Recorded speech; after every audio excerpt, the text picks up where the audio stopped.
Hello प्यारे बच्चों, क्या हाल चाल, कैसे हो सब लोग? बढ़िया, मजे में। चलिए, तो आप लोग की भारी डिमांड पर मैं लेके आया हूं 11th केमिस्ट्री के मोस्ट इंपॉर्टेंट क्वेश्चंस। ठीक है प्यारे बच्चों, तो अब आप लोग पढ़ लेना, है ना। अब तक आप देखो कह रहे थे सर लेके नहीं आ रहे हो, लेके नहीं आ रहे हो, अब लेके आ चुके हैं। तो बिल्कुल अब शिद्दत के साथ जो भी सारे क्वेश्चंस करा रहा हूं एक बार आप कर लेना, आप लोग का काम हो जाएगा बहुत बढ़िया वाला। ठीक है प्यारे बच्चा, चलिए तो क्या स्टार्ट करें आज की क्लास को? तो मैं आपका चीकू भैया उफ नयन सर इस क्लास को स्टार्ट करने वाला हूं।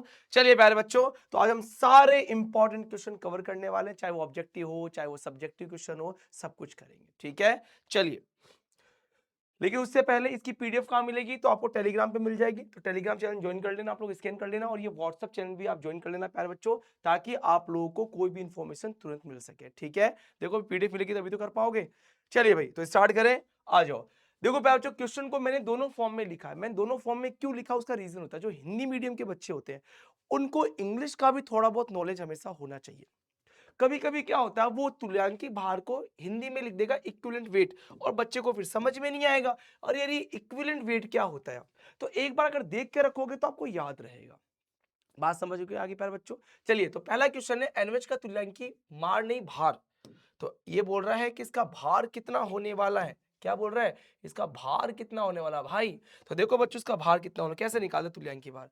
तुल्यांकी भार को हम ई से दिखाते हैं। तो ई को निकालने का फॉर्मूला होता है प्यारे बच्चों, जो भी आप मोलर द्रव्यमान निकालते हो,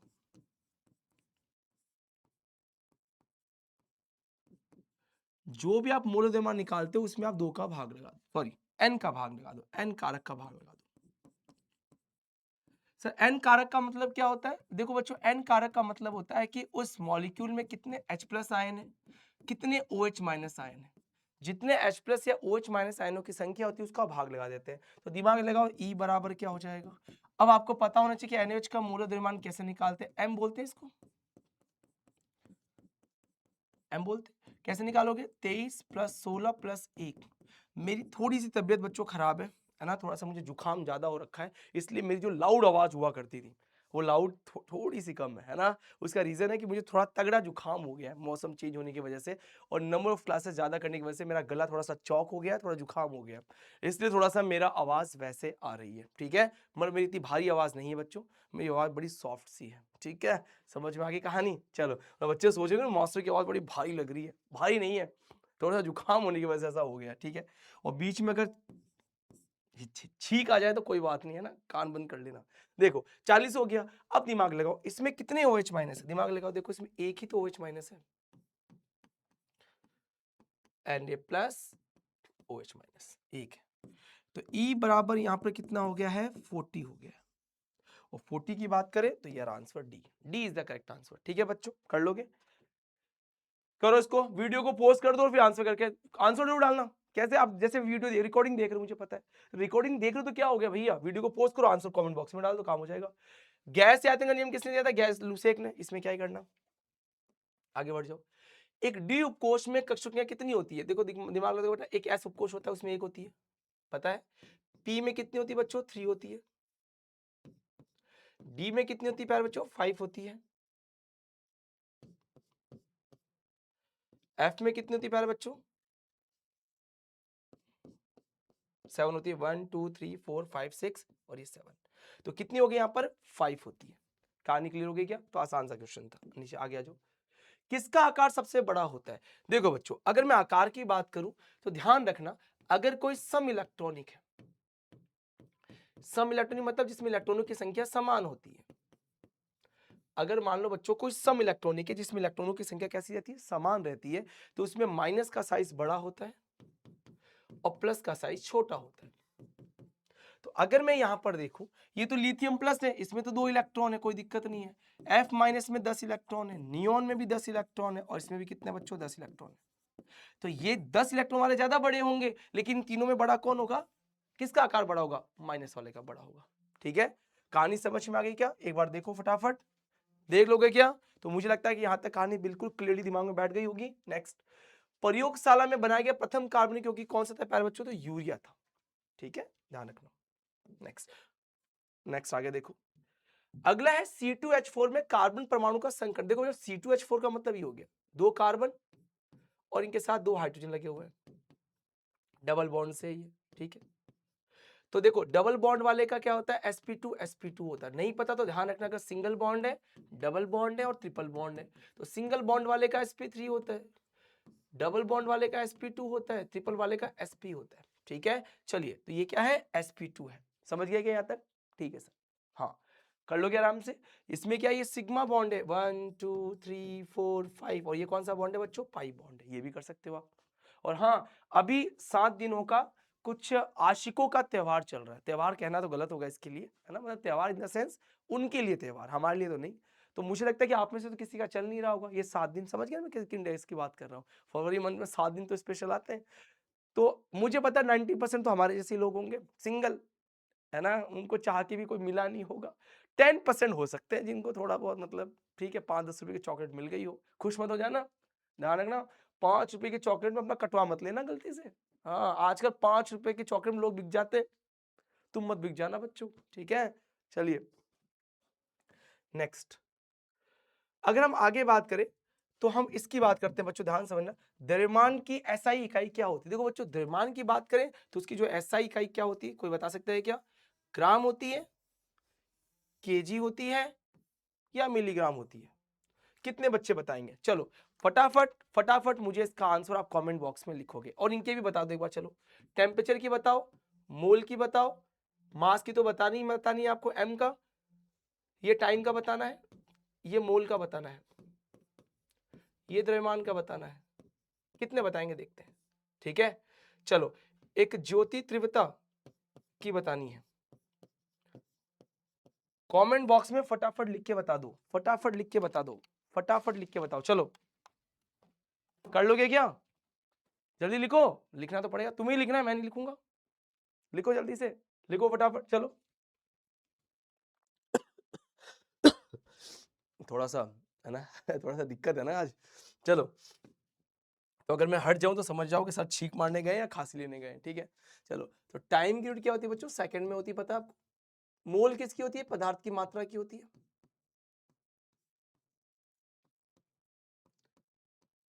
द्रव्यमान की क्या होती है बच्चों? केजी होती है। ज्योति क्या होती है? कैंडेला होती है, ठीक है। तो ध्यान रखना, क्या हो जाएगा बच्चों? केजी हो जाएगा। आई होप यहाँ तक सबको क्लियर हो गया होगा। नेक्स्ट बात कर लें, आ जाओ नेक्स्ट। परमाणु क्रमांक 24 वाले तत्वों की पहचान कीजिए। तो 24 में कौन आता है? Scandium, titanium, vanadium, chromium. अरे सबको पता है ना, ये कितने पे आता है? 24 पे आता है। इसका विन्यास आपको याद है क्या? एग्जाम में आता है, आर्गन 3d5 4s1। समझ गए बच्चों? प्रोटॉन की खोज किसने की थी? तो गोल्डस्टीन। ध्यान रखना, प्रोटॉन को ढूंढा गोल्डस्टीन ने था, लेकिन प्रोटॉन नाभिक के अंदर मिलता है, ये बात रदरफोर्ड ने बताई थी। दोनों में डिफरेंस है, नाभिक की खोज में ध्यान रखना। नेक्स्ट, तीसरे आवर्त में कितने तत्व हैं? देखो बच्चों, ये पहला आवर्त, दूसरा आवर्त, तीसरा आवर्त, ठीक है। ये चौथा, ये पांचवा, ये छठा, ये सातवां। पहले में कितने होते हैं? 2 होते हैं। दूसरे में 8 होते हैं, ठीक है। चौथे में ओहो 18 होता है। लास्ट में कितने होते हैं बच्चों? 32। ठीक है, समझ गए प्यारे बच्चों? यहाँ तक कहानी क्लियर है क्या? ओके, तो ये वाली चीज अपने को ध्यान रखना है। तत्व की बात कर रहे हैं, ठीक है ना। अब देखा जाए तो 6 और 7 के अंदर भी अगर देखोगे तो कुछ एलिमेंट को हमने बाहर भी तो निकाला था, ठीक है। चलिए नेक्स्ट, तीसरे अर्थ में कितने होते हैं? 8। सॉरी यार बच्चों, क्या करूं मैं, मेरे को पढ़ाना भी जरूरी है तुम्हें, तो मैं नहीं पढ़ाऊं तो भी दिक्कत है। निम्न में कौन सा अणु केंद्रीय परमाणु के संबंध में अष्टक नियम की पालना नहीं करता? अष्टक नियम कौन है जिसके पास 8 से ज्यादा इलेक्ट्रॉन होते हैं? देखो बच्चों, 8 से ज्यादा करने वाले, देखो अगर यहाँ बात करूं, यहाँ बात करूं, एन में बात करूं, तो देखो एक्सी का कितना होता है? देखो एक्सी, ये सब आप करना। एक्सी के पास कितने होते हैं बच्चों? 8 इलेक्ट्रॉन होते हैं, पता है। इसके पास अगर 4 फ्लोरीन को जोड़ोगे,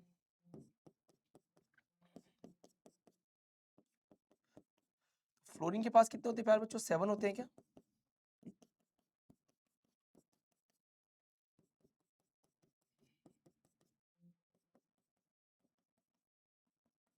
ठीक है, चलिए, तो देखो, अब इसके पास ऑलरेडी 8 है। अब ये 4 अगर इसमें देगा तो 4 इनसे वापस लेगा, तो 8 + 4 कितने हो जाएंगे? 12 हो जाएंगे। वापस सुनना, ज्यादा बोल दिया मैंने। देखो, 6 तो इनके पास रहेंगे, ये इसके साथ में हो जाएगा कंबाइंड, देखो इसके साथ में, ये इसके साथ कंबाइंड हो जाएगा, ये इसके साथ कंबाइंड हो जाएगा, ये इसके साथ कंबाइंड हो जाएगा। बात समझ में आ रही है क्या? तो अगर ऐसा है तो देखो ये फिर इससे इतना इलेक्ट्रॉन लेगा ही लेगा, तो कितना हुआ देखो इसके पास, देखो 2 और 4 तो पहले से रहेंगे और 4 वहां से आएंगे। सुनना वापस ध्यान से, सुनना सुनना सुनना, देखो इसके पास कितने बचे हुए हैं एक बार चेक करें, 1 2 3 4, ये कैसे हो गया, XCF4 है ना, ठीक है भाई। देखो बच्चों 2 4 6 8 तो ये हो गए, 4 इसके पास पड़े तो कितने हो जाएंगे इसके पास 12 इलेक्ट्रॉन, तो अस्टक क्या हो गया इसका, ज्यादा हो गया भैया। क्या कहानी समझ में आ रही बच्चों, ठीक है कर लोगे ध्यान से। तो जैसे PCl3 है, जैसे NH3 इनका तो अष्टक पूर्ण होता है, S2 का ध्यान रखना, तो अष्टक नियम का पालना नहीं करें, अष्टक से ज्यादा इलेक्ट्रॉन रखना है, ठीक है बच्चों। नेक्स्ट, किस अणु का आकार CO2 के समान है, तो CO2 का आकार कैसा होता है बच्चों, लीनियर रेखीय आकृति होता है। तो देखो रेखीय आकृति कैसी होती है, देखो H2O की तो वी शेप होती है ऐसे, BF2 की रेखीय होती है, SO2 की भी ध्यान रखना बच्चों वी शेप होती है ऐसे, CH4 की चतुष्फल की होती है। तो अपने को सारी आकृतियां ध्यान रखनी है, ठीक है। वेस्पर थ्योरी से निकालते हैं, किससे निकालते हैं, वेस्पर थ्योरी से, ठीक है। नेक्स्ट, कौन सी अवस्था फलन नहीं, इनमें कौन सा अवस्था फलन नहीं है। देखो बच्चों दो तरह के फलन, एक होता है पथ फलन, उष्मागतिकी का सवाल है। पथ फलन क्या क्या होते हैं, तो एक होता है Q, एक होता है W। कार्य और उष्मा पथ फलन होते हैं, बाकी सारे अवस्था फलन होते हैं। तो देखो भैया कौन नहीं है, तो भैया कार्य नहीं होगा, क्योंकि कार्य कैसा फलन है बच्चों, पथ फलन है, समझ गए। नेक्स्ट, इस अभिक्रिया में Kp Kc का संबंध पूछा है, तो Kp बराबर क्या होता है बच्चा, Kc RT की पावर डेल्टा N होता है। अब डेल्टा N का मतलब होता है उत्पाद के गैस माइनस क्रियाकारक के गैस। तो यहाँ कितने लोग हैं, 2, और यहाँ कितने लोग हैं, 2, तो 2 में से 2 घटाओ, कितना बच जाएगा बच्चों, 0। तो यहाँ पे 0 रखो, तो Kp बराबर कितना हो जाएगा, Kc, क्योंकि वो तो टर्म 0 हो गई, तो Kp बराबर Kc, यहाँ पे आंसर ये रहा। समझ गए क्या, ठीक है कर लोगे, आ जाओ। परमाणु कार्बन वनस्पति कितनी होती है, 4, सभी को पता है, तो इसमें कुछ सोचने वाली बात ही नहीं है। पेंटेन के कुल संरचनात्मक समूह संख्या कितनी होती है, 3 होती है। कैसे बनता है देखो, ये है बच्चों पेंटेन C5H12। सबसे पहले देखो बच्चों इसके अंदर बनेगा एन पेंटेन, ध्यान रखना सबसे पहले कौन सा पेंटेन बनाओगे, एन पेंटेन। ये हो गया एन पेंटेन, वैलेंसी पूरी कर लेना हाइड्रोजन लगा के। एक बनेगा आइसोपेंटेन, तो 1 2 3 4 5। देखो अब सुनो ध्यान से, ये आइसो ग्रुप होता है, तो देखो इसमें कार्बन श्रृंखला में डिफरेंस आ गया, तो क्या बन जाएगा ये आइसोपेंटेन। तो ऐसे 3 बनेंगे। एक होता है नियोपेंटेन, एक कार्बन अपने आसपास 4 कार्बन से लगेगा, तो वो क्या कहलाएगा, नियोपेंटेन। क्या यहाँ तक कहानी बिल्कुल क्लियर है क्या, समझ गए क्या। तो मुझे लगता है कि यहाँ तक आप आराम से चीजों को कर सकते हो और कर लोगे, ठीक है। डन है प्यारे बच्चों, कर लोगे, बताओ मेरे को, कर लोगे क्या, ठीक है। थोड़ा सा माफ करना है यार, थोड़ी सी तबीयत सच में ज्यादा खराब है, तो है ना, कोई बात नहीं। इस क्वेश्चन को फटाफट सॉल्व करो, कमेंट बॉक्स में डालो, है ना, जल्दी करो। सीएनजी के मुख्य रूप से क्या होती है बच्चों, इसमें CH4 मैथेन गैस पाई जाती है। क्या पाई जाती है प्यारे बच्चों, मीथेन गैस, ठीक है। सीएनजी है ना, ये सीएनजी है, कंप्रेस्ड नेचुरल गैस, जानते हो ना इसको, ठीक है। चलिए, संपीड़ित प्राकृतिक गैस, सर्जरी में निश्चेतक के रूप में किसको काम में लेते हैं, तो क्लोरोफॉर्म, CH3 याद रखना। ये तो याद करने की चीज है बच्चों, तो कुछ इसके अंदर ऐसा है नहीं। यूजेस है, थोड़े से यूजेस ध्यान रख लेना काम काम के। तापमान की अंतरराष्ट्रीय इकाई क्या होती है, तो देखो मैंने बताया था इसके अंदर केल्विन होती है। क्या होती है बच्चा, केल्विन होती है, ठीक है। चलिए, यूरिया का रासायनिक सूत्र क्या होता है, तो NH2CO NH2 होता है। कर लोगे ध्यान से, ओके। आप बोलोगे सर अगर तबियत खराब थी तो क्लास लेने की जरूरत क्या थी, बेटा देखो जरूरत तो पड़ती है ना क्लास लेने की बेटा, है ना, क्लास लेने की जरूरत तो पड़ती है, क्योंकि आप लोग का भी एग्जाम है ना, क्योंकि हम सिर्फ 12th में बिजी रहते हैं, तो फिर आप सोचोगे हमारा क्या, तो लेना पड़ता है कभी कभार, मतलब क्या करें यार, बच्चों के लिए तो सोचना थोड़ा बहुत पड़ता ही है, क्योंकि ये तबियत अब क्या सही होगी, क्या होगी, ज्यादा वॉस होगी तो फिर और क्लास नहीं ले पाए तो क्या होगा, तो जब तक चल रहा है चलने देंगे, ठीक है ना। इसलिए आज थोड़ा सा मैं मतलब थोड़ी सी एनर्जी मेरी थोड़ी सी वैसी है ना। जो नए बच्चे उनके लिए बेटा आपके नैन्सी की एनर्जी बहुत खतरनाक है ना। आप मुझसे लाइव मिलना, आपको आनंद आ जाएगा, आनंद आज थोड़ा सा कम आएगा आपको, है ना, कोई दिक्कत नहीं है, आप पढ़ाई करो, आपको आनंद आएगा। इलेक्ट्रोमरी प्रभाव क्या था, देखो बेटा, कार्बन कार्बन डबल बॉन्ड है ये, ठीक है, सुनना ध्यान से। यहां पे कोई इलेक्ट्रॉन्स नहीं आया, कोई अभिकर्मक आया। ये कौन है बच्चों, अभिकर्मक। ये कौन है, अभिकारक।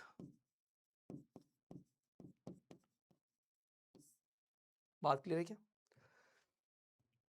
इसमें क्या है, देखो एक एक्चुअल में क्या होता है कि इधर एक इलेक्ट्रॉन ट्रांसफर होता है, तो इस पे आता है बच्चों माइनस, इस पे आता है प्लस।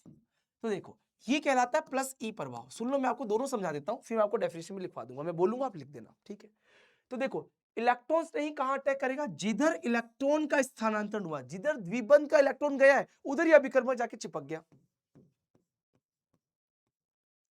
तो इधर आ जाएगा प्लस, इधर आ जाएगा, ये इलेक्ट्रॉन्स नहीं आ गया। ठीक है, माइनस ई की बात करें तो माइनस ई में क्या होता है, सुनना, तो इधर क्या हुआ, जिधर द्विबंध का स्थानांतरण हुआ उधर ही जाके इलेक्ट्रॉन्स नहीं लग गया। इधर क्या होगा, इधर नाभिक स्नेही काम में लेते हैं बच्चों। इसमें उल्टा होता है, जिधर इलेक्ट्रॉन का ट्रांसफर हुआ, जिधर इलेक्ट्रॉन का स्थानांतरण हुआ उसके विपरीत दिशा में नाभिक स्नेही अभिकर्मक लगता है। तो माइनस और ये आ गया न्यूक्लियोफाइल लग गया। ठीक है, ये 1 2 3 4 वैलेंसी पूरी होगी। तो कुल मिला के इसको माइनस सी प्रभाव, इसको प्लस सी प्रभाव बोलते हैं। तो इलेक्ट्रॉन प्रभाव क्या बोलेंगे, क्या बोलेंगे, अभिकारक, ऐसे लिखना, ऐसे लिखना, यदि अभिकारक का द्विबंध जिधर स्थानांतरित होता है, जिधर की तरफ जाता है उधर ही अगर अभिकर्मक जाके जुड़ जाता है तो ऐसे प्रभाव को प्लस सी प्रभाव कहते हैं। लेकिन जिधर द्विबंध का स्थानांतरण होता है उसके विपरीत दिशा में जाके अगर अभिकर्मक जुड़ता है तो ऐसे को माइनस सी प्रभाव कहते हैं। तो इसमें कुल मिला के द्विबंध के इलेक्ट्रॉनों का स्थानांतरण होता है। बात समझ में आ गई, अभिकर्मक की उपस्थिति में, इसी को कहते हैं इलेक्ट्रोमरी प्रभाव। ठीक है, तो जितनी बातें मैंने बोली आप इसको लिख देना। ओके बच्चा, एल्कीन का सामान्य सूत्र क्या होता है, ये एल्कीन का हो गया, ये एल्केन का हो गया, ये एल्कीन का हो गया, -2 हो गया। तो ये एल्कीन, ये एल्केन, ये एल्काइन। ठीक है, वुड्स है ये, वुड्स, देखो सारे मिक्स क्वेश्चन है, कर लेना ढंग से। ये वुड्स रिएक्शन, ठीक है बेटा, वुड्स रिएक्शन है। तो बोल रहा वुड्स रिएक्शन क्या होती है, जब हम एल्किल हैलाइड की रिएक्शन 2 मोल सोडियम के साथ करवाते हैं बच्चों। ये एल्किल हैलाइड सुना था सब, नहीं है ना, कोई ऐसा तो नहीं कि सर ये हमें नहीं आता, एल्किल हैलाइड है बच्चों ये। ठीक है, अब इस एल्किल हैलाइड में एक बात सुन लो, ये जो R होता है वो CH3 हो सकता है, ये जो R है वो C2H5 हो सकता है, ये जो X है FCl, वो एक्चुअली F को छोड़ के सारे हो सकते हैं, ClBrI हो सकता है, हेलो फॉर्म समझते हो, क्लोरोफॉर्म ये हो सकता है। ठीक है, दोनों सोडियम यहाँ बाहर निकल जाते हैं दोनों X की उपस्थिति में, ये लेते हैं बच्चों शुष्क ईथर के साथ।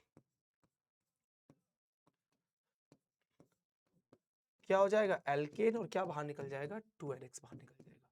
क्या मिल जाएगा, एल्केन मिल जाएगा। क्या मिल जाएगा, एल्केन। बात समझ में आ गई, क्या मिलेगा, एल्केन।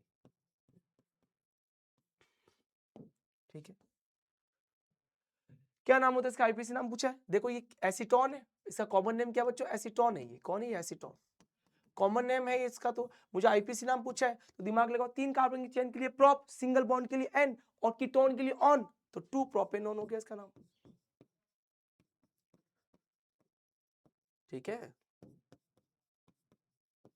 2 प्रोपेनॉन हो गया। तो मुझे लगता है कि यहां तक जितनी बातें बताई है अब आपको समझ में आ गया होगा।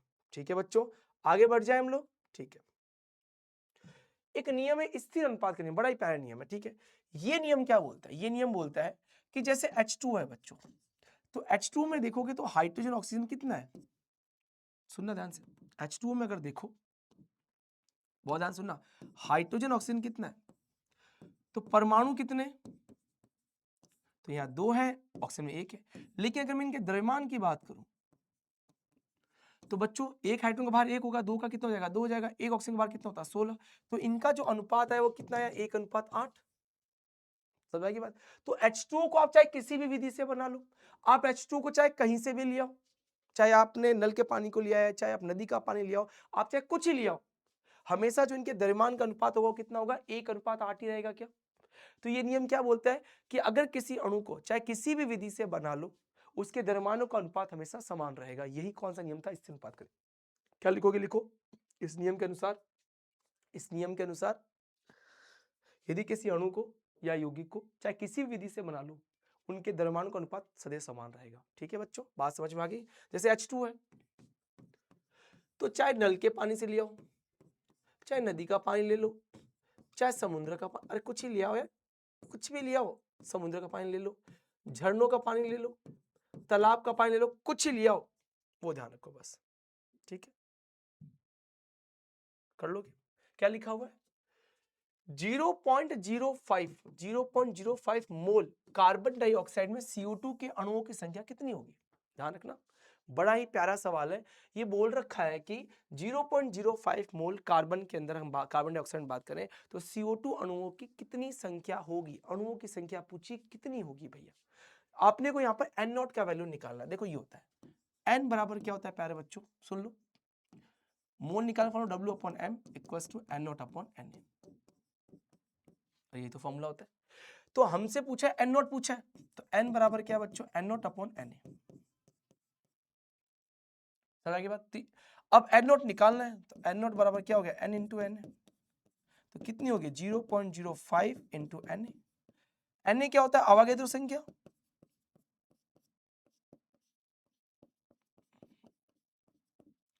ये आ गया आंसर। क्या बात समझ में आ गई क्या? ठीक है बच्चों, चलो देखो तो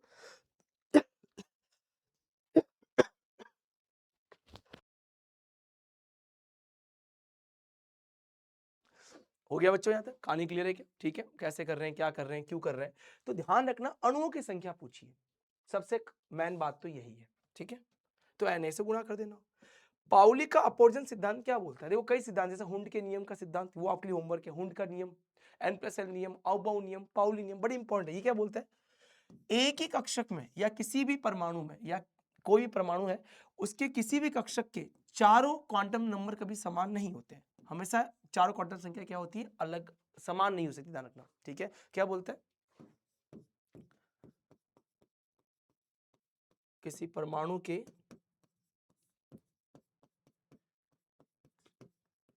दो इलेक्ट्रॉन की चारों क्वांटम संख्याएं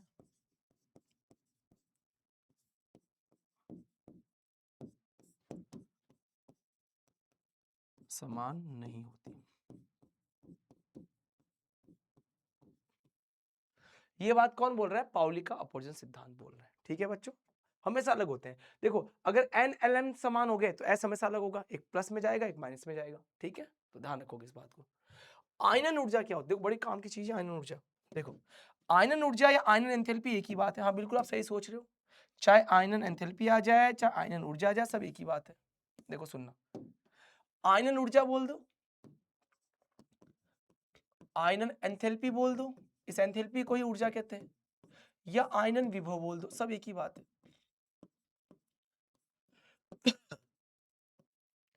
ये क्या है, प्लस। देखो बच्चों ये इलेक्ट्रॉन है, इनके बीच में आकर्षण होगा। तो आयनन एंथैल्पी क्या होती है कि आप क्या दो, ऊर्जा लगाओ, और ऊर्जा लगा के इस बाह्यतम कोष के इलेक्ट्रॉन को बाहर निकाल दो, रिमूव कर दो, बाहर निकाल दो।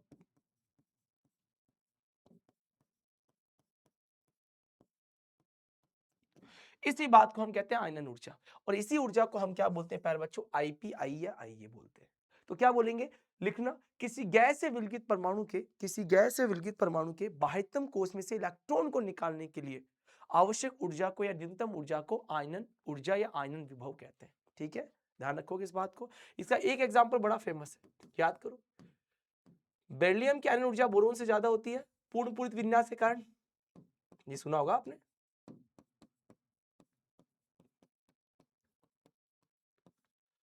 आईपी या आईई की बात शॉर्ट फॉर्म में बोलते हैं, देखो इसको बच्चों, देखो इसको आईई बोल देते हैं। ठीक है, इसको आईपी बोलते हैं शॉर्ट फॉर्म में। ठीक है, और एक नाइट्रोजन की ज्यादा होती है ऑक्सीजन से, इसका रीजन आपको ने पढ़ा होगा, अर्धपूरित विन्यास। पढ़ा तो है ये सब, ये सब पढ़ तो रखा आप लोगों ने, हाँ, अर्धपूरित विन्यास। ठीक है, कर लोगे। नेक्स्ट आ जाओ बच्चों, नेक्स्ट अष्टक नियम क्या होता है, मैंने आपको पढ़ा दिया, तो अष्टक नियम का डिस्कशन नहीं करेंगे। बोल रखा कि उपसर्ज यौगिकों के कोई दो उदाहरण बता दो। भैया देखो, पहली बात, उपसर्ज यौगिक होते क्या है, कोऑर्डिनेशन कंपाउंड क्या होते हैं, या कोऑर्डिनेशन बॉन्ड। यौगिक तो गलत वर्ड है, यहां पर एक्चुअल में होना चाहिए उपसर्ज यौगिक बंध के दो उदाहरण बता दो, या इसी को हम डेटिव बॉन्ड भी बोलते हैं। भाई डेटिव बॉन्ड क्या होता है बच्चों, देखो एक ए होगा एक बी होगा, इसके पास दो इलेक्ट्रॉन होंगे, ये दोनों इलेक्ट्रॉन ये बी ही को दे देगा, एक ही आदमी दो इलेक्ट्रॉन बी को दे देगा। तो जब ये बॉन्ड बनता है तो ऐसे बनता है, तो इस बंध को ही बोलते हैं हम लोग डेटिव बॉन्ड। इसके एग्जांपल बड़े कॉमन है। सबसे पहला एग्जांपल है बच्चों NH3 प्लस BF3 का, तो ये नाइट्रोजन का है, ये इलेक्ट्रॉन देगा, ये BF3 बन गया, ये रहा, क्योंकि इसके पास लोन पेयर होता है। दूसरा फेमस एग्जांपल है NH4 प्लस अमोनियम आयन का, यहां पर भी ऐसे ही होता है, ये H, ये प्लस हो गया, क्या बात समझ में आ गई बच्चों, कैसे कर रहे हैं, क्या कर रहे हैं? ठीक है, तो ये दोनों एग्जांपल बड़े इंपॉर्टेंट है, ध्यान रखोगे। रेडॉक्स अभिक्रिया किसे कहते हैं, उदाहरण से बताओ। ऐसी रासायनिक अभिक्रिया जिसमें ऑक्सीजन अपचयन दोनों होते हैं। बच्चों जो बोल रहा हूँ प्लीज लिख देना ना, ये P बन गया, ये बन गया C प्लस बन गया D। तो बच्चों देखो, एक से हो जाए ऑक्सीकरण और एक से क्या हो जाए बच्चों, अपचयन। जैसे एग्जांपल देखो, Zn कॉपर प्लस 2 में, Zn प्लस 2 कॉपर में। सुनो, Zn से Zn प्लस 2 गया तो ऑक्सीकरण होगा, कॉपर प्लस 2 से कॉपर में गया तो अपचयन होगा। O का मतलब ऑक्सीकरण, R का मतलब अपचयन, एग्जाम्पल बता दिया। ऐसी रासायनिक अभिक्रिया जिसमें ऑक्सीकरण अपचयन दोनों पाए जाते हैं रेडॉक्स अभिक्रियाएं कहलाती हैं। कर लोगे क्या? आर्यनियस की अम्ल क्षार अवधारणा क्या बोलती है, लगाओ दिमाग। किसकी बात कर रहे हैं? आर्यनियस अम्ल क्षार अवधारणा। तो अगर मैं आर्यनियस अम्ल क्षार अवधारणा की बात करूं, देखो जो H+ का त्याग करते हैं वो अम्ल कहलाते हैं, जो OH- का त्याग करते हैं वो बच्चों क्षार कहलाते हैं, क्षार। ठीक है, ऐसे ही एक आए थे ब्रॉन्स्टेड लॉरी।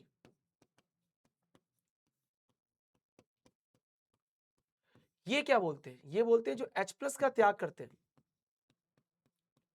वो कहलाते हैं बच्चों अम्ल, कोई दिक्कत नहीं है सर। और जो प्यारे बच्चों H+ का ग्रहण करते हैं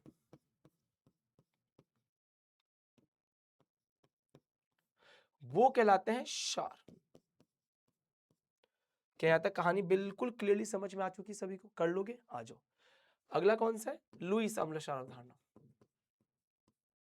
ठीक है, लुईस अम्ल क्षार अवधारणा की बात करें तो जो लोन पेयर, एकाकी युग्म, लोन पेयर समझते हो ना, ये जो बिंदी होती है दो, उनको बोलते हैं लोन पेयर। जो होते हैं लोन पेयर, जो लोन पेयर का त्याग कर दें वो क्षार कहलाते हैं, और जो लोन पेयर को ग्रहण कर लें वो अम्ल कहलाते हैं। क्या बात समझ आ गई? तो मैंने आपको एक नहीं सारे बता दिए, तो थोड़ा सा ध्यान रखना इनको, ठीक है, इंपॉर्टेंट है ये सब। ठीक है, एलिसाइक्लिक और एरोमेटिक यौगिक में क्या अंतर, देखो बच्चों, एलिसाइक्लिक में क्या होता है, इस तरीके के यौगिक होते हैं, देखो ऐसे ऐसे, ये होते हैं एलिसाइक्लिक यौगिक, ऐसे। आप इनको उदाहरण से ही समझ सकते हो। तो ये सब कैसे यौगिक है बच्चों, एलिसाइक्लिक यौगिक है। ठीक है, एरोमेटिक क्या होते हैं, ऐसे यौगिक जो हक्कल नियम का पालन करते हैं। सुन लेना, ऐसे यौगिक जो हक्कल नियम का पालन करते हैं, और ऐसे जो हक्कल नियम का पालन नहीं करते, हाइड्रोकार्बन वलय के रूप में पाई जाती है, एलिसाइक्लिक यौगिक कहलाते हैं। लिख दोगे? एरोमेटिक वो यौगिक जो हक्कल नियम का पालन करते हैं जिसमें से एरोमा की गंध आती है, एरोमेटिक यौगिक कहलाते हैं, जैसे बेंजीन, जैसे ये सारे यौगिक, नैफ्थलीन, ये सारे यौगिक कैसे होते हैं प्यारे बच्चों, एरोमेटिक यौगिक कहलाते हैं। कर लोगे ध्यान से? अब आगे देखो और आगे समझो। एथीन के, एथिलीन और एथीन के तीन उपयोग देखो। एथीन प्यारे बच्चों ध्यान रखना, बहुलक बनाने में सबसे इंपॉर्टेंट खेल यही है, बहुलक बनाने में। बी देखो, एथीन के और भी कई यूज है, जैसे प्यारे बच्चों इसका यूज होता है पॉलीथीन बनाने में।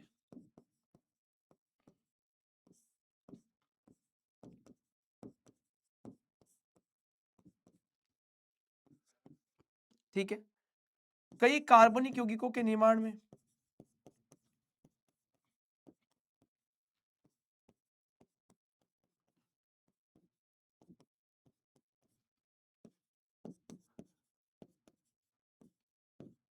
निर्माण में, निर्माण में एग्जाम्पल दे दें, जैसे अल्कोहल, जैसे हैलाइड। ठीक है, तो लिख के रखना।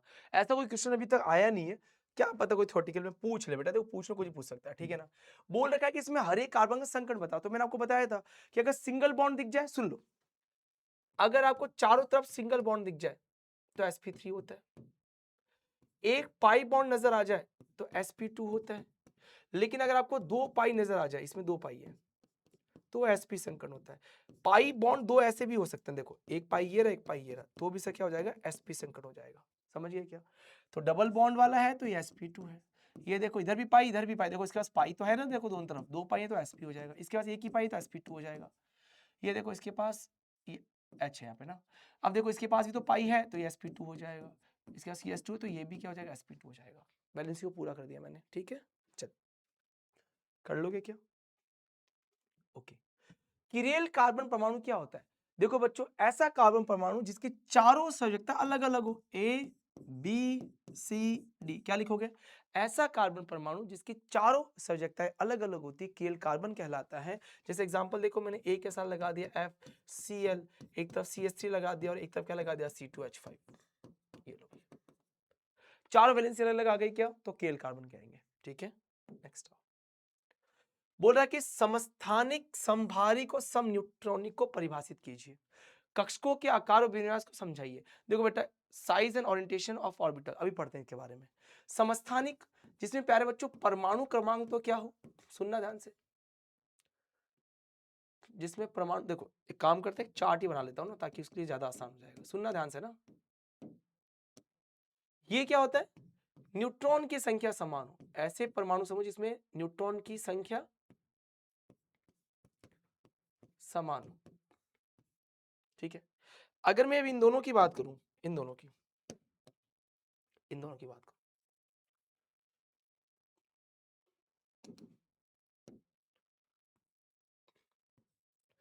तो अगर मैं बात करूं परमाणु संख्या की, जेड की, यहां बात करूं द्रव्यमान संख्या की, ए की, तो समस्थानिक परमाणु संख्या क्या हो, समान होती है, इसमें असमान होती है। इसमें क्या होता है, ये असमान होता है ऊपर वाला, इसमें क्या होता है, नीचे वाला समान होता है। एक एग्जांपल दूं मैं आपको भी समझ में आ जाएगा। जैसे देखो मैं इसका एग्जांपल लिख रहा हूं, मैंने लिखा 1H1 1H2 1H3। अगर आप थोड़ा सा भी देख रहे हो कि नीचे का नंबर देखो, परमाणु क्रमांक समान लेकिन परमाणु भार अलग अलग है। लेकिन जब संभाविक तरफ आओगे तो एक एग्जाम्पल लिखूं मैं, आर्गन, पोटेशियम एंड कैल्शियम, तो देखो नंबर अलग अलग आ गए लेकिन जो भार है बच्चों वो तीनों का क्या है, समान है। तो ऐसे परमाणु, ऐसे विभिन्न परमाणु समूह जिसमें परमाणु क्रमांक अलग हो लेकिन द्रव्यमान संख्या क्या हो, समान हो। देखो ये अथवा में रखा है। परमाणु कक्षों के आकार व अभिविन्यास, देखो बच्चों, परमाणु का आकार बताती है कोश, मुख्य क्वांटम संख्या कौन बताती है, मुख्य क्वांटम संख्या बताती है, ध्यान रखना। जैसे KLMN, दिमाग लगाओ, जैसे जैसे कोश बढ़ेगा तो क्या बोलोगे, परमाणुओं के आकार के बारे में, ठीक है। आकार की बात करो, आकृति की बात करो, परमाणु कक्षों के आकार के बारे में कौन बताता है, KMN, मुख्य क्वांटम संख्या बताती है। जैसे देखो ना, जैसे जैसे कोश बढ़ते हैं बच्चों वैसे वैसे आकार क्या होता है, बढ़ते चले जाता है।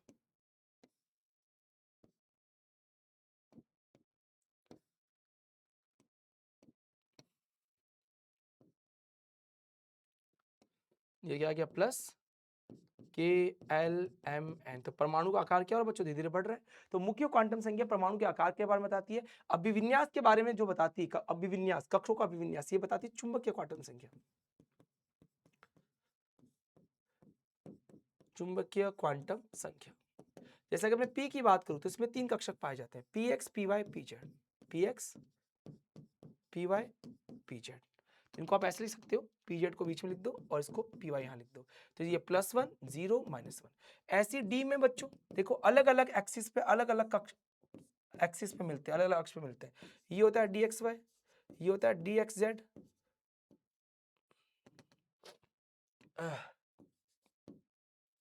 ये होता है DYZ, ये होता है DX2-Y2, ये होता है DZ2। समझ गए क्या? तो ये +1 हो गया। तो देखो बेटा इनके भी अलग अलग कक्ष के अलग नाम होते हैं। जैसे इनका हो गया +2 +1 0 -1 -2, ऐसे होते हैं।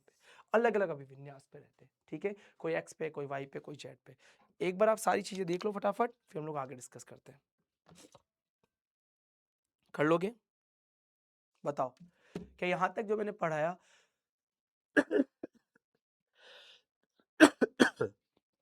कर लोगे प्यारे बच्चों?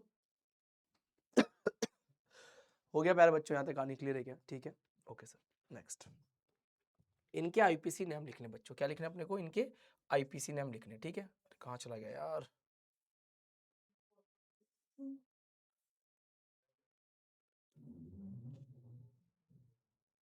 कहाँ चला गया हमारा क्वेश्चन? किसने हमारे क्वेश्चन को भगा दिया? कौन है वो? आ गया, ये रहा। हमें आईपीसी नाम लिखने हैं, तो कैसे लिखोगे? सबसे पहले लंबी कार्बन श्रृंखला का चयन करोगे बच्चों, 1 2 3 4 5 हो जाएगा, ठीक है। 3 पे क्या है प्यारे बच्चों? मैथिल, तो क्या हो जाएगा? 3 मैथिल पेंटेन। इंग्लिश में लिख रहा हूँ, कोई दिक्कत नहीं होनी चाहिए किसी को, ठीक है। आ जाओ, लंबी कार्बन श्रृंखला का चयन करो, नंबरिंग वहां से करो जहां से डबल बॉन्ड पहले आए, और डबल बॉन्ड में भी प्रतिस्थापित चेक कर लो, तो 1 2 3 4 क्या हो जाएगा बच्चों? 2 मैथिल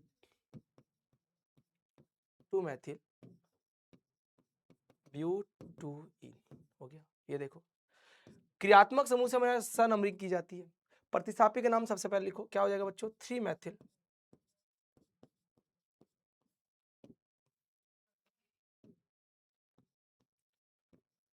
ब्यूटूइन, तो हो गया यहाँ पे 3 मैथिल, ठीक है। ब्यूट करोगे यहाँ पे, देखो ना कितने कार्बन के चेन है? 4, 3 मैथिल ब्यूट हो गया।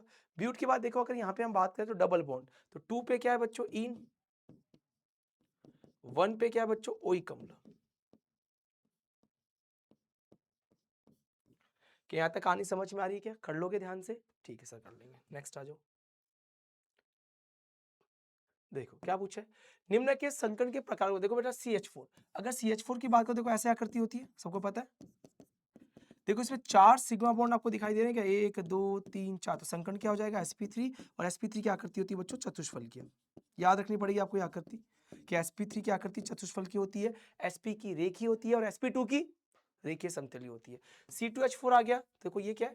CH2 डबल बॉन्ड CH2, तो इसका संकरण क्या हो जाएगा बच्चों? sp2 हो जाएगा क्या? देखो वैसे ही क्वेश्चन बार बार रिपीट हो रहे हैं, समझ रहे हो? मतलब सेम टाइप के क्वेश्चन आपके एग्जाम में आते हैं। ये क्या हो जाएगा? त्रिकोणीय समतलीय, मैंने रेखीय समतलीय बोल दिया होगा, आप उसको त्रिकोणीय समतलीय करना, ठीक है। त्रिकोणीय समतलीय संरचना, और ये संरचना बच्चों ऐसे होती है, ऐसे, ठीक है।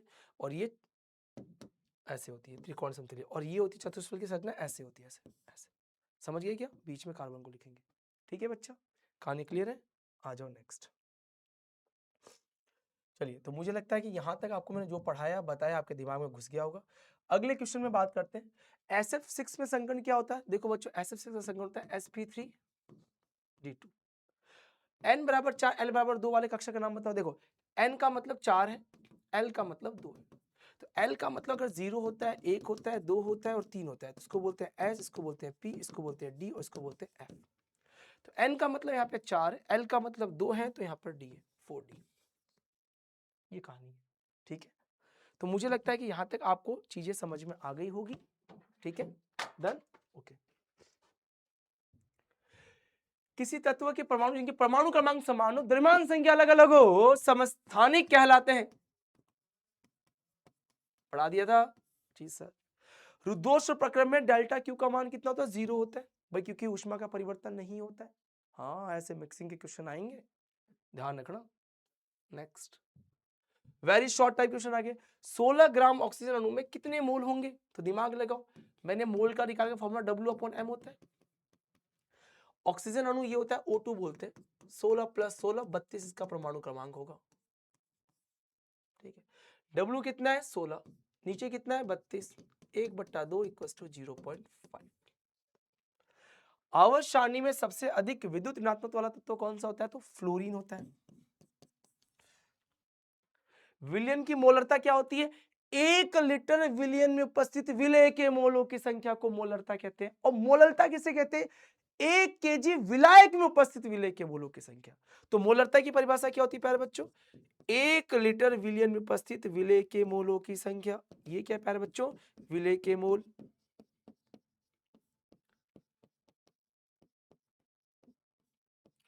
ये क्या है? 1 लीटर आयतन। समझ में आ रही कहानी? बताओ मेरे को, क्या यहां तक सब कुछ क्लियर है?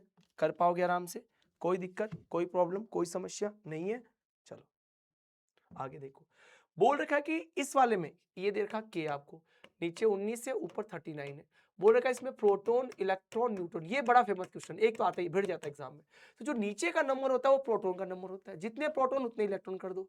न्यूट्रॉन निकाले तो ऊपर वाले को नीचे वाले में से लेस कर दो। कितने आएंगे बच्चों? 20। खत्म कहानी। एथीन के अणु में सिग्मा पाई, देखो अभी थोड़ी देर पहले मैंने आपको एथीन पढ़ाया था, ये होता है एथीन। तो यहाँ पर 1 2 3 4 5 और ये पाई, तो 5 सिग्मा 1 पाई। बच्चों समझ में आ रहा है कैसे कर रहे हैं? उष्माधारिता की इकाई क्या होती थी बेटा? ये होती है उष्माधारिता, सी बराबर। इसमें क्या बोलते हैं, किसी भी सब्सटेंस का, मेरे पास कोई भी पदार्थ है, उसको मैं इतनी उष्मा दूं कि उसका टेम्परेचर 1 डिग्री बढ़ जाए, तो उसको बोलते हैं Q अपॉन डेल्टा टी। ये होता है प्यारे बच्चों जूल में, ये होता है केल्विन में, तो आ गया जूल पर केल्विन।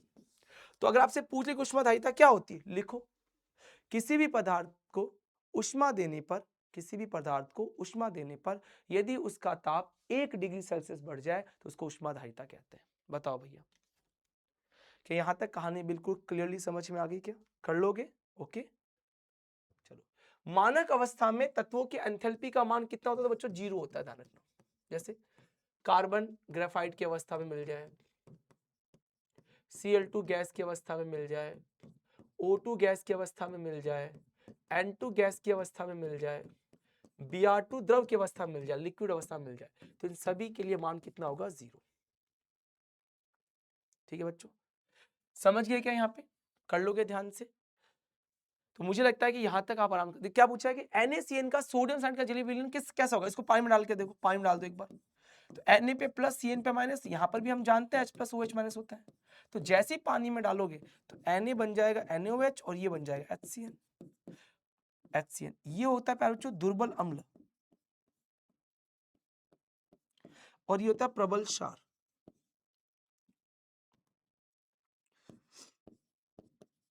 प्रबल क्षार, तो विलयन कैसा होगा बच्चों? क्षारीय। अरे जो प्रबल होगा उसी के हिसाब से तो बोला जाएगा, क्षारीय विलयन हो जाएगा।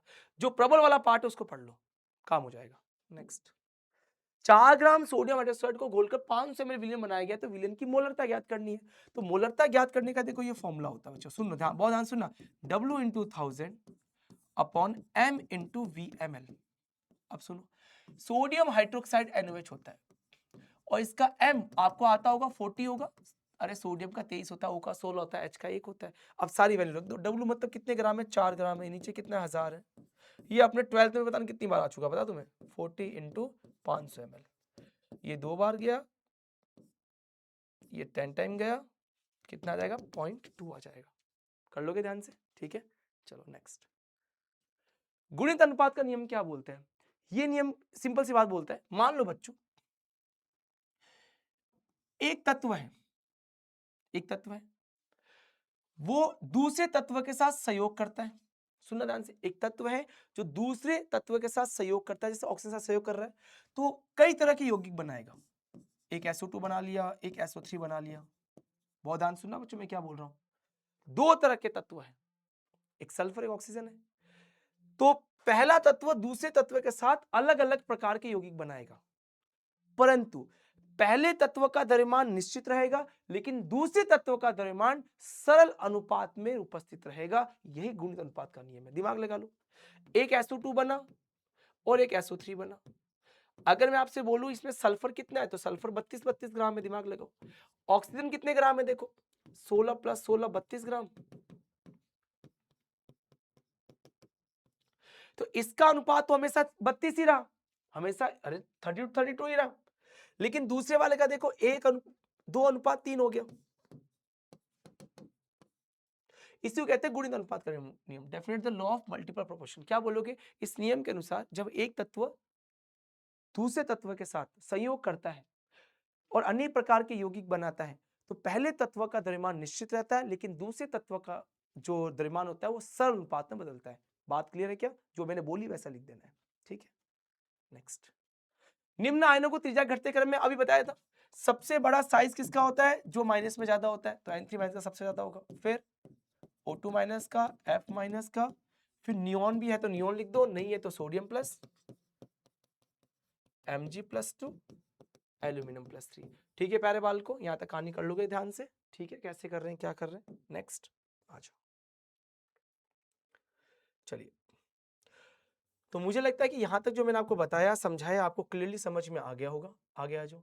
सिग्मा आबंध पाई बंध से मजबूत क्यों होता है? ये बोल रहा है कि एक सिग्मा बॉन्ड है और एक पाई बॉन्ड है, क्योंकि प्यारे बच्चों सिग्मा में अतिव्यापन ज्यादा होता है,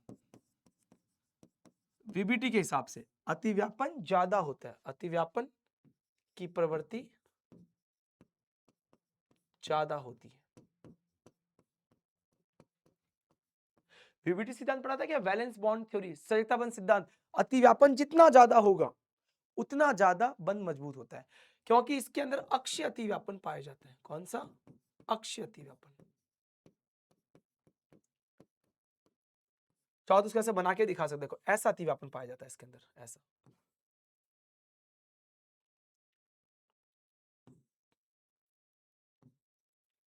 ऐसा अतिव्यापन। और पाई की बात करें, ये सिग्मा और नीचे लगा पाई, तो पाई में संपार्श्विक अतिव्यापन पाया जाता है। ये बना के दिखाओ और लिखो, यहाँ पे अतिव्यापन बहुत कम होता है, देखो ऐसा अतिव्यापन होता है। देखो अगर इस बंध को लोगे तो तोड़ने में देखो टाइम लगेगा, देखो अब जाके टूटा, ये देखो थोड़ा सा भी घुमाया हल्का, देखो टूट गया। संपार्श्विक अतिव्यापन होता है, ठीक है, अतिव्यापन बड़ा कम पाया जाता है, इसलिए ऐसा होता है। ठीक है बच्चों, तो मुझे लगता है कि यहाँ तक जो बातें बता रहा हूँ, समझा रहा हूँ, आपके दिमाग में बैठ गई होगी। ओके, नेक्स्ट बात करते हैं।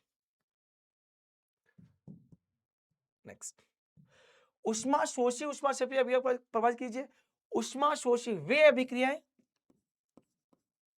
इसमें ऊष्मा का उत्सर्जन होता है। ऐसी अभिक्रियाएं, सॉरी शोषी बोल रहा है ना बच्चों, शोषी, तो शोषी में क्या होगा? ऊष्मा का अवशोषण होगा। और ऐसी रासायनिक अभिक्रिया जिसमें ऊष्मा का उत्सर्जन होता है,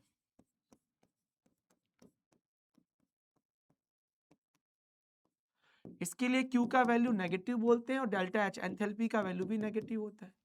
इसमें Q का वैल्यू पॉजिटिव होता है और इसमें डेल्टा H का वैल्यू भी पॉजिटिव होता है। समझ लो कैसे कर रहे हैं, क्या कर रहे हैं? ठीक है, ओके सर। नेक्स्ट, केपी केसी में संबंध बता दूं तो बच्चों देखो ये होता है केपी बराबर केसी आरटी की पावर डेल्टा। बड़ा फेमस क्वेश्चन बच्चों, इससे तो सवाल बनता ही बनता है, ध्यान रखना। रिलेशन से, एक रिलेशन से आता है, ठीक है। नेक्स्ट, बफर विलियन किसे कहते हैं, उदाहरण बताओ। देखो बच्चों, ऐसा विलियन, मान लो बच्चों कोई विलियन है, ठीक है, इसके पीएच का मान मान लो 7 है, इसमें हमने सूक्ष्म मात्रा में सूक्ष्म मात्रा में अम्ल क्षार मिलाया। सूक्ष्म मात्रा में क्या मिलाया प्यारे बच्चों? अम्ल क्षार मिलाया। मिलाने पर पीएच में कोई परिवर्तन नहीं हुआ, कोई परिवर्तन नहीं, तो ऐसा विलियन क्या कहलाएगा प्यारे बच्चों? बफर विलियन। लिखो मेरे साथ, ऐसा विलियन जिसमें सूक्ष्म मात्रा में अम्ल क्षार मिलाने पे पीएच में कोई परिवर्तन नहीं होता, बफर विलियन कहलाता है। एग्जांपल देखो, जैसे ये रहा CH3COO Na+NaOH, ये उदाहरण ध्यान रखना, ठीक है। उदाहरण बहुत सारे हैं, बहुत एग्जांपल, लेकिन अभी ध्यान रखना। मैंने हुंड का नियम क्या बोलता है? देखो ये आपके लिए खुद करना है, मैंने आपको बोल देता हूं। हुंड का नियम बोलता है कि अगर समान ऊर्जा के कक्षक हो, सुन लो, समान ऊर्जा के समभ्रंश कक्षक हो, तो सबसे पहले इनमें एक एक अयुग्मित इलेक्ट्रॉन भरा जाता है और फिर इलेक्ट्रॉन को युग्मित किया जाता है। इसी नियम को हुंड का नियम कहते हैं। तो लिखोगे, हुंड के नियम के अनुसार यदि समान ऊर्जा के कक्षक हो तो सर्वप्रथम एक एक इलेक्ट्रॉनों को भरा जाता है, इलेक्ट्रॉनों को युग्मित रखा जाता है और फिर इलेक्ट्रॉनों को युग्मित किया जाता है। अयुग्मित, पहले युग्मित रखा है फिर युग्मित किया है, पहले अकेला भरा। भाई बंदे तो पहले अकेले ही आते हैं, शादी तो बाद में करते हैं, ठीक है। हाइजेनबर्ग का क्या बोलता है? हाइजेनबर्ग का सिद्धांत बोलता है कि अगर कोई कण गतिशील अवस्था में है, सुनना ध्यान से, ये इसका फॉर्मूला था H/4 पाई। सुनना क्या बोलता है ये नियम? ये नियम बोलता है कि अगर कोई कण गतिशील अवस्था में है तो एक यथार्थ समय पर उसके वेग या उसके संवेग और स्थिति का मापन संभव नहीं है। क्या बोला, वापस सुनाता हूं। यदि कोई गतिशील कण है, कोई गतिशील कण, यदि कोई गतिशील कण है, इलेक्ट्रॉन को मान लो चाहे, अगर कोई गतिशील कण है, गतिशील कण का मतलब है जो आवेशित हो, माइनस हो और घूम रहा हो, कोई आवेशित गतिशील कण हो, समझ में आ गई बात? तो मैंने कहा इलेक्ट्रॉन है, इलेक्ट्रॉन आवेशित कण है, तो अगर कोई आवेशित कण अगर गतिशील अवस्था में होता है तो उसके संवेग और स्थिति का मापन एक समय पर करना संभव नहीं है। आप ये लाइन लिखना, ठीक है बच्चों। तो जो मैंने बोला आप वो लिख देना, ठीक है। नेक्स्ट देखो एक क्वेश्चन आ गया, मैंने आपको पढ़ाया था बोरोन से बेरिलियम की आयनिक ऊर्जा आयन एंथैल्पी ज्यादा क्यों होती है? ये आधा वाला एंथैल्पी है। क्यों होती है प्यारे बच्चों बता दो? क्योंकि बेरिलियम के पास में 1s2 2s2, क्योंकि इसके पास पूर्ण पूरित कक्षक पाया जाता है।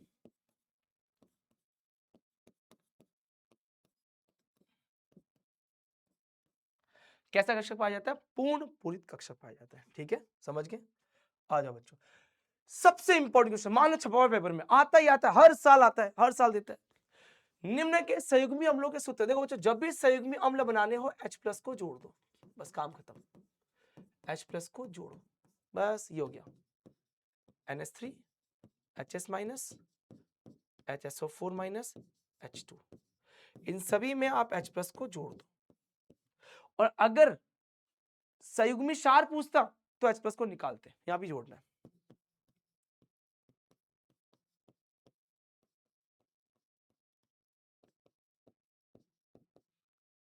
समझे क्या? ठीक है, H+ को जोड़ दो और कुछ नहीं करना है। क्लियर? ठीक है सर। संकर्ण किससे कहते हैं? देखो बच्चों, और NH3 का संकर्ण क्या होता था? sp3 होता है। क्या बोलेंगे? जब परमाणविक कक्षक आपस में मिश्रित होकर नए संकृत कक्षकों का निर्माण करते हैं, इस प्रक्रिया को संकर्ण कहते हैं। वापस सुना मैंने क्या बोला? मैंने ये बोला कि जब परमाणविक कक्षक आपस में मिश्रित होकर संकृत कक्षकों का निर्माण करते हैं। कैसा? संकृत कक्षक। देखो क्या बन गया? संकृत कक्षक। संकृत कक्षक, और ये कोई ना कोई संरचना बनाएंगे, इसने बना दी संरचना। ये क्या बन गया? ये sp, ये sp। तो संकृत कक्षों का निर्माण करते हैं और आकृति बनाते हैं, इसी प्रक्रिया को संकर्ण कहते हैं, ठीक है। हाइड्रोजन बंध किसे कहते हैं? सुनना, और ये कितने प्रकार के होते हैं, सुनो बेटा। जब दो अधिक विद्युत ऋणात्मक परमाणु, ये हाइड्रोजन लगा हुआ और ये भी लगा हुआ है, ये है बच्चों नाइट्रोजन ऑक्सीजन फ्लोरीन। ये भी क्या है? Nitrogen oxygen fluorine. क्या बोलेंगे? वापस दिमाग लगाना, वापस सुनना क्या बोलेंगे। ये हम बोलेंगे कि जब हाइड्रोजन दो अधिक वैद्युत ऋणात्मक परमाणु के मध्य ब्रिज की तरह कार्य करे तो बनने वाला बंध हाइड्रोजन बंध कहलाता है। देखो ना, ये दोनों अधिक विद्युत ऋणात्मक परमाणु, नाइट्रोजन ऑक्सीजन फ्लोरीन सबसे अधिक विद्युत ऋणात्मक परमाणु होते हैं, इनके बीच में हाइड्रोजन आ गया तो ये क्या बना दिया? बंध। इसको क्या बोलेंगे? हाइड्रोजन बंध। तो क्या लिखोगे? दो अधिक विद्युत ऋणात्मक परमाणु के मध्य जब हाइड्रोजन ब्रिज की तरह कार्य करे तो बनने वाला बंध हाइड्रोजन बंध कहलाता है। दो प्रकार का पढ़ते हैं प्यारे बच्चों, एक बोलते हैं अंतरणुक और एक बोलते हैं अंतराणुक। अंतराणुक, सुनना, ये हाइड्रोजन बॉन्ड दो लोगों में पाया जाता है, दो या दो से ज्यादा लोगों में, जैसे वाटर। समझ गए क्या? जैसे वाटर, जैसे देखो हाइड्रोजन बॉन्ड बन गया। दो या दो से अधिक अगर अणु में पाया जाता है तो अंतरणु हाइड्रोजन बॉन्ड कहलाता है। अंतरा मतलब एक ही अणु में जब हाइड्रोजन बॉन्ड पाया जाए, जैसे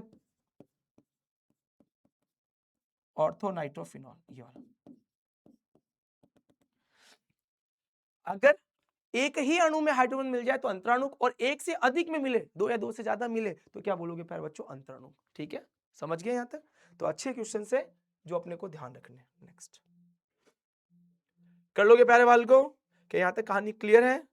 चलिए,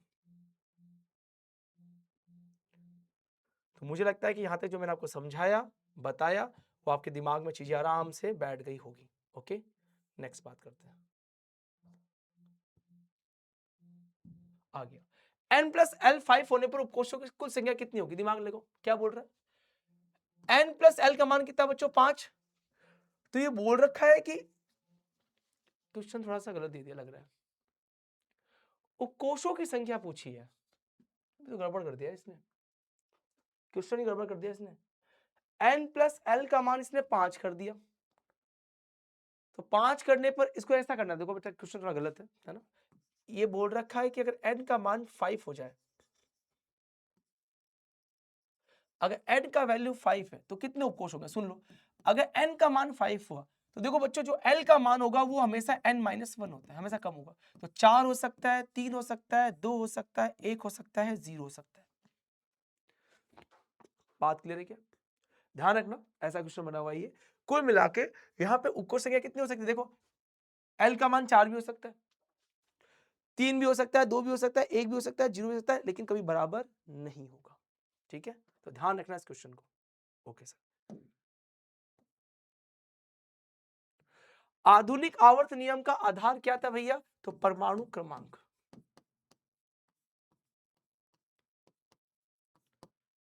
क्या आधार था? परमाणु क्रमांक आधार था। ठीक है, चलिए। सजगता बंध सिद्धांत किसने दिया था? पॉलिंग ने दिया था। देखो बच्चों, एक्चुअल में हाइटल और लंदन दो वैज्ञानिक थे जिन्होंने इसको प्रस्तुत किया था, तो आप इस बात ध्यान रखोगे, वीबीटी बात बोल रहे हैं। तो किसने दिया था? हाइटलर और लंदन ने दिया था। और विकसित किसने किया था?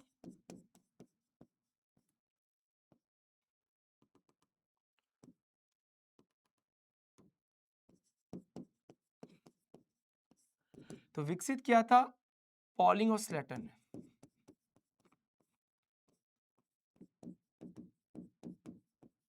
ठीक है, चलो देखो एक बार फटाफट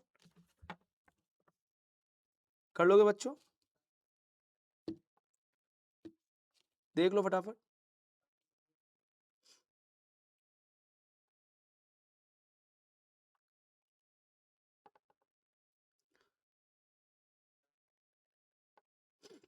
कर लोगे?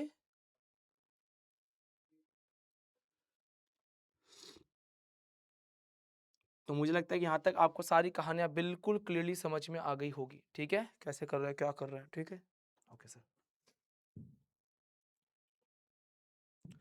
इनका मोलर द्रव्यमान निकालने के लिए बच्चों बोल रखा है, तो निकाल सकते हो क्या? ग्लूकोज का कितना होता है बच्चों? देखो 6 कार्बन 12 हाइड्रोजन प्लस 6 ऑक्सीजन है, तो 6 into 12 plus 12 into 1 plus 6 into 16 कितना हो जाएगा बच्चों? 180। ऐसे जब आप इसका निकालोगे तो यहाँ पे 2 हाइड्रोजन है, 1 सल्फर है, 4 ऑक्सीजन है, तो 2 इंटू 1 प्लस 32 प्लस 4 इंटू 16 कितना हो जाएगा? 98। कर लिए? चलो, तो प्यारे बच्चों मुझे लगता है कि यहाँ तक आराम से आप बातों कर सकते हो, समझ सकते हो, कोई दिक्कत नहीं होगी आपको। ठीक है, ओके सर। देखो यहाँ पर एक क्वेश्चन पूछा गया है आपसे बच्चा, क्या पूछा गया? ध्यान से समझना क्वेश्चन को। ठीक है, चारों क्वांटम संख्या लिखिए। ये बोल रखा है कि 4s। देखो बच्चों ये होता है 4s2, देखो ऐसे लिखा जाता है, ये हो गया 4s। ठीक है, हो गया। अब बड़ा सिंपल है, कोई ज्यादा भारी काम नहीं है। देखो सबसे पहले n का मान लिखो, l का मान लिखो, m का मान लिखो और s का मान लिखो। अब हमेशा लास्ट इलेक्ट्रॉन को चेक करना है, इस वाले इलेक्ट्रॉन को। ठीक है, n का मान ये लिखा हुआ है। अभी मैंने आपको समझाया भी था कि 0 हुआ, 1 हुआ, 2 हुआ, 3 हुआ, S P D और F बोलते हैं। तो S का हुआ तो 0, M 0 हो जाएगा, तो इसका या तो प्लस हाफ होगा या माइनस हाफ होगा।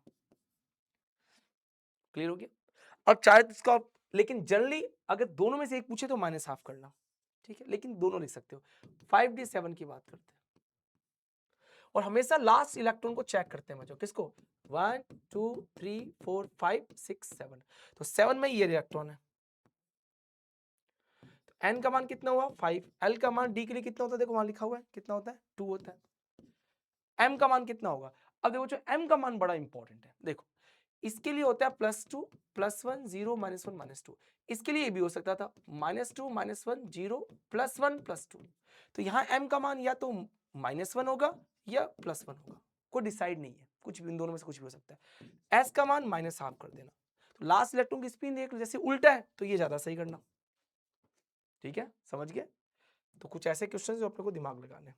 ठीक है बच्चों, ये क्वेश्चन देखो मैंने आपको थोड़ी देर पहले कराया था, अगर आपको याद आ जाए तो। ये वाला याद है क्या किसी को? क्या ये वाला क्वेश्चन किसी को याद है क्या? कौन सा? ये रहा। अरे कहाँ चला गया? हाँ, नाइट्रोजन और ऑक्सीजन वाला, किसकी विभव का मान जाता? नाइट्रोजन ज्यादा होता, क्यों? अर्धपूर्ण विन्यास के कारण, तो मैंने पढ़ा दिया। पीएच क्या होता था? ये होता है पीएच बराबर माइनस लॉगिथम H प्लस आयन की सांद्रता को पीएच कहते हैं। बोलेगा इसके पीएच का H2SO4 होना चाहिए बच्चों। ये क्या क्वेश्चन गलत है क्या? विलियन के पीएच का मान ज्ञात कीजिए। तो भाई कुछ दे तो देता क्वेश्चन को थोड़ा सही कर देते हैं, है ना? थोड़ा सा बिगड़ा बिगड़ा सा रूप है इसका, पूरा नहीं है ये क्वेश्चन।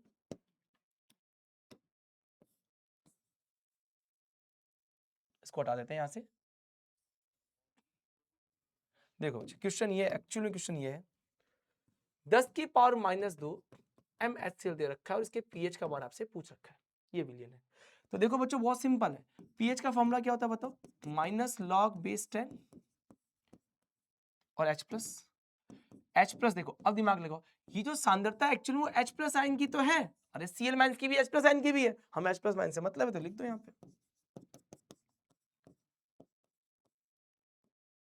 तो यहाँ पे हो गया 10 की पावर -2, पावर हमेशा कहाँ जाएगी आगे, तो माइनस माइनस क्या हो जाएंगे प्लस, log(10) 10। बच्चों log 10 का मान जो होता है वो 1 होता है, तो अगर 1 होता है तो आंसर क्या हो जाएगा यहाँ पे pH बराबर 2, तो जो पावर है वही आंसर है, तो जो पावर लिखी गई है वही क्या है बच्चा जी आंसर है। कर लोगे, ठीक है,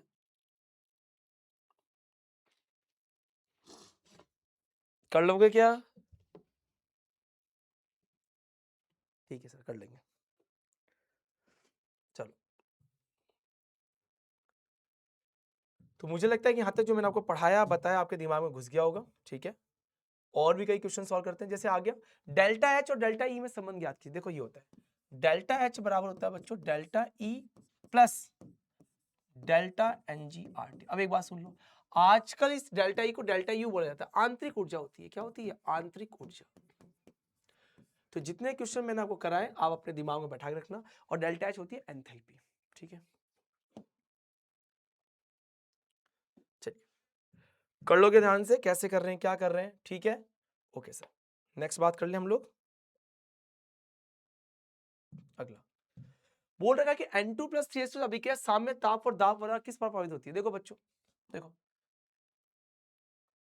ये क्वेश्चन हटा देना, अपने सिलेबस में ये वाला क्वेश्चन एंटर नहीं करना आपको, अगर आप करना चाहो तो कर लो। जैसे देखो कैसे, देखो बच्चों हमेशा अभिक्रिया को आगे भेजने की कोशिश करना, कहां भेजना, हमेशा आगे, 2NH3 हमेशा अभिक्रिया को हमें आगे रखना है, मतलब अग्र दिशा में रखना है। लेश शातिली नियम सुना है क्या, अग्र अभिक्रिया में रखना है, अग्र अभिक्रिया का मतलब अभिक्रिया को हमेशा आगे रखना है। तो आगे रखने के लिए क्या करना है, देखो ये अभिक्रिया जो होती है वो साम्य अवस्था में होती है, कौन सी अवस्था में होती है प्यारे बाल को, देखो साम्य अवस्था में, दोनों तरफ चलती है, इधर भी चलती है इधर भी चलती है। बात क्लियर क्या, अभिक्रिया दोनों दिशाओं में चलेगी, आगे भी चलेगी और पीछे भी चलेगी, ठीक है। तो हमें आगे रखना है, तो आगे रखने के लिए सबसे पहली कंडीशन क्या है, याद रखना कंडीशन, N2 और H2 की सांद्रता को, और यहाँ पर ध्यान रखो ऊर्जा भी निकलती है, तो यहाँ पे जो डेल्टा H का साइन है वो माइनस में है, ठीक है ध्यान रखना। N2H2 की सांद्रता को बढ़ाते हैं, दूसरा इसमें जो दाब होता है बच्चों, दाब वो निम्न रखा जाता है, और सी ध्यान रख लेना ऊष्माक्षेपी प्रक्रम रखा जाता है, दाब को निम्न रखा जाता है, सॉरी दाब यहाँ पे ज्यादा कर देना है ना, उल्टा लिख दिया मैंने, दाब ज्यादा होता है और ताप क्या होता है निम्न, क्योंकि देखो इतना सारा एक्सप्रेशन इसमें दे नहीं पाएंगे क्योंकि इसमें फिर बहुत टाइम लग जाएगा, तो आप है ना सीधा सीधा इनके आंसर्स याद कर लेना। चलिए कर लोगे, तो यहां तक कहानी सबको क्लियर हो चुकी है क्या। अब देखो बेटा एक क्वेश्चन ऐसा आया जिसके अंदर आपको क्या क्या करना है, आपको इनकी संरचना निकालनी है और आकृति। देखो PCl5 की जो संकट होता है वो आता है sp3d, इसका आता है sp3d2 और इसका आता है sp3। चलो PCl5 की संरचना बच्चों ऐसे होती है, त्रिकोणीय द्विपिरामिडीय ऐसे,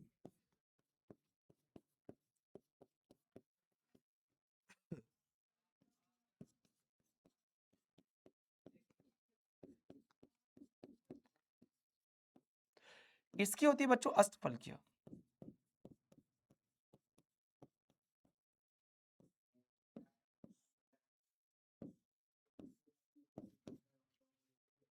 ठीक है, और CH4 की होती है चतुष्फलकीय।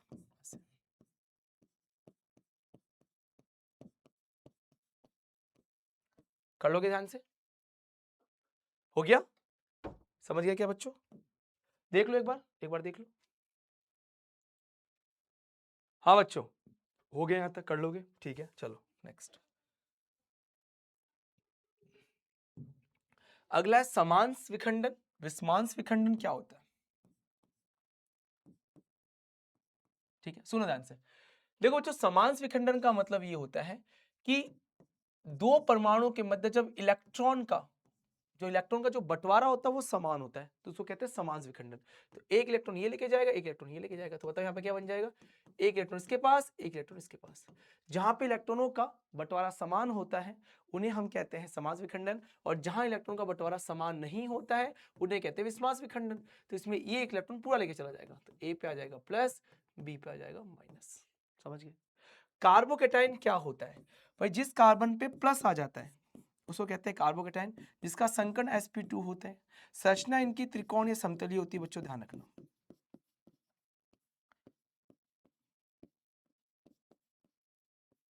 तो कार्बन पे आ गया प्लस, ये आ गया ये, खत्म कहानी। ठीक है, अब देखो ये 3 डिग्री कार्बन है, ये 2 डिग्री कार्बन है, ये 1 डिग्री कार्बन है, कोई कार्बन नहीं है।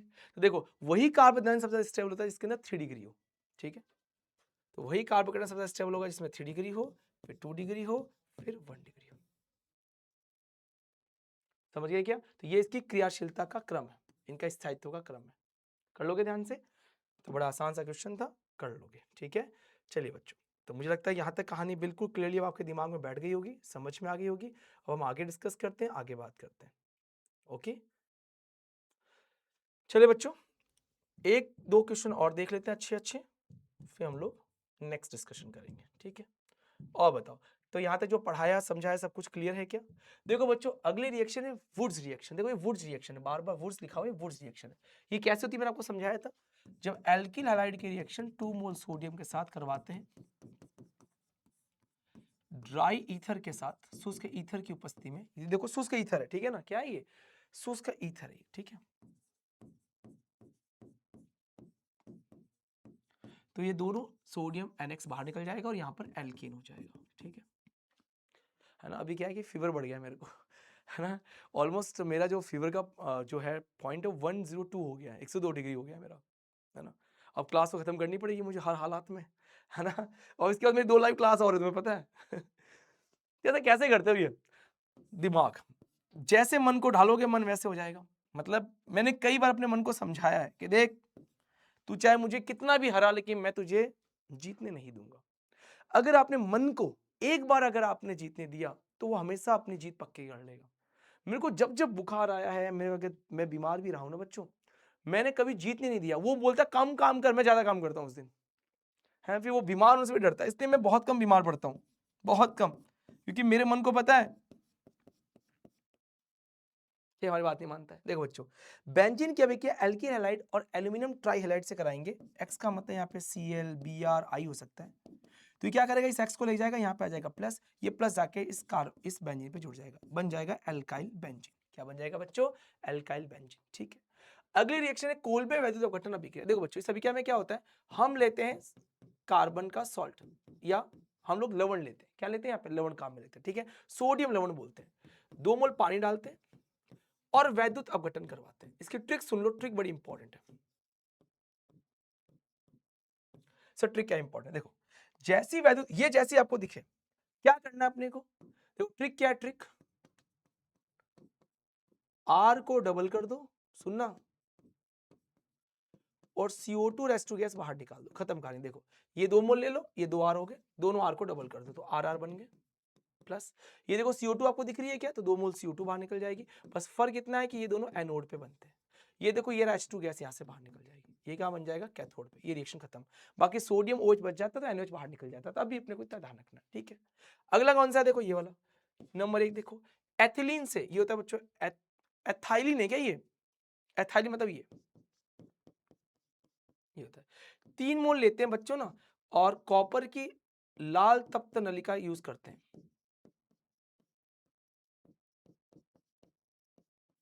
तो यहां बनती है बेंजीन, ऐसे खत्म कहानी। ठीक है, आगे आ जाओ। प्रोपेन 2 ऑल से प्रोपेन 1 इन बनाना है। देखो पहले लिखना सीखो पहले, देखो ऐसे क्वेश्चन बच्चों आएंगे। तो ये होता है प्रोपेन 2 ऑल, देखो बच्चों ये प्रोपेन है, ये आ गया सांद्र H2SO4, यहाँ पे काम में लेते हैं 443 केल्विन। ये अल्फा कार्बन, ये बीटा कार्बन, ये देखो ये दोनों H2 यहाँ से बाहर निकल जाते हैं, एक OH यहाँ से, एक H यहाँ से, तो डबल बॉन्ड यहाँ आ जाता है, CH3 CH double bond CH2 और H2O बाहर, खत्म कहानी। ठीक है, तो ऐसे ऑर्गेनिक के क्वेश्चन बड़े इंपॉर्टेंट है, तो ज्यादा मेहनत करनी है मतलब, ठीक है। रिएक्शन बोल रहा है कि रिएक्शन कंप्लीट कर। देखो एल्कोहलिक एच क्या करता है बेटा, ये अल्फा कार्बन ये बीटा कार्बन यहाँ से HX को बाहर निकाल देता है, निकालते यहाँ पर क्या बनाएगा CH3 CH double bond CH2 बनाएगा। देखो ये पेरोक्साइड HBr दे रखा है, तो यहां हम लोग एंटी मार्कोनिकॉफ नियम काम में लेते हैं, वो नियम जिसके अंदर H को कहां लगाएंगे जहां हाइड्रोजन की संख्या कम हो और Br को यहां लगाएंगे, तो क्या बन जाएगा देखो CH3 CH2 CH2 Br। और मार्कोनिकॉफ रूल में क्या होता है, H को वहां लगाते हैं जहां पे हाइड्रोजन संख्या ज्यादा होती है, समझ गए। चलो देखो बच्चों सुनो, ये अभी पढ़ाया था मैंने, बेंजीन बनता है, पढ़ाया था। और 3Cl2 लेते हो अगर लाइट की उपस्थिति में, तो पूरे पोजीशन पे Cl आ जाता है, क्लोरीन का अभिक्रिया होती है। ये आपका होमवर्क है, ये मैंने आपको पढ़ा दिया था। 3 समावी बनाए थे, याद करो कितने बनाए थे, 3 नॉर्मल आइसो नियो, 3 ग्रुप बनाए थे, ठीक है। तो मुझे लगता है कि यहाँ तक जो मैंने आपको पढ़ाया समझाया बच्चों, आपको क्लियरली समझ में आ गया होगा। बस देखो इतनी सी कहानी है बेटा जी, ठीक है, कि जितना मैंने आपको पढ़ाया सारे क्वेश्चन कर लेना, आपके एग्जाम में आराम से आ जाएंगे, आप बिल्कुल टेंशन मत लेना। आज थोड़ी सी तबियत मेरी खराब थी, तो उसके हिसाब से मेरी एनर्जी फिर वैसी ही रही, लेकिन मैंने पूरी शिद्दत के साथ ही आपको पढ़ाया बच्चों, ठीक है। कोई बात नहीं, नेक्स्ट क्लास में मिलेंगे। ऑल द बेस्ट, जय हिंद, जय भारत।